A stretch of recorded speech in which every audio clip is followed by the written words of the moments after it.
You now know what a mikveh is and who uses it. Let us now explain a bit more about the when, the how, and finally the why for the use of mikveh by married women.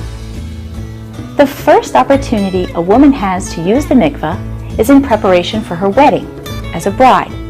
Once married, whenever a woman experiences any uterine bleeding, whether from menstruation, childbirth, or hormonal changes, any spotting or bleeding that she is certain is from the uterus creates a signal between the couple to put their physical relationship completely on hold until she immerses in the mikveh. This separation is for a minimum of 5 days, as well as an additional 7 days, for a total of at least 12.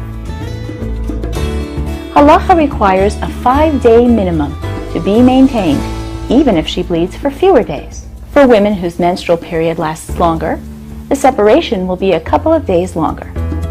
Once the menstrual period is complete, she then waits an additional week, counting each and every day until she completes a count of a full 7 days. This week of waiting is a count of preparatory days, 7 full days free of any uterine bleeding in preparation for the mikveh immersion. According to the Jewish calendar, each new day begins at sunset on the evening before. For example, Monday begins at sunset Sunday evening. Tuesday begins at sunset on Monday evening, and so on.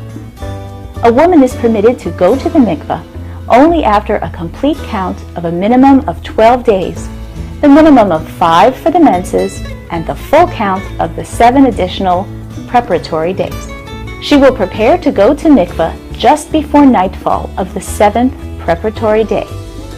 Her preparations continue after nightfall, and the mikveh immersion itself takes place only after complete nightfall of the 7th day, which is actually the beginning of the 8th day, free of any uterine bleeding.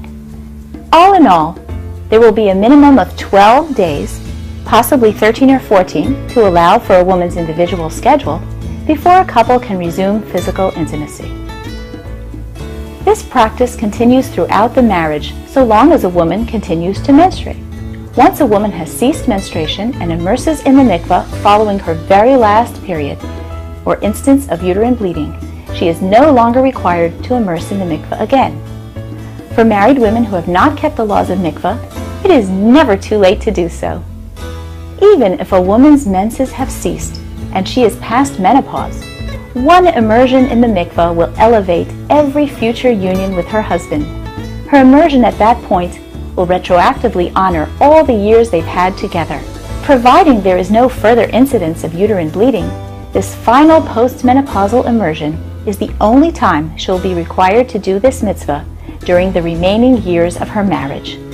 Should she remarry later in life, a woman, post-menopause, would immerse once more in the mikveh as a bride before her new marriage.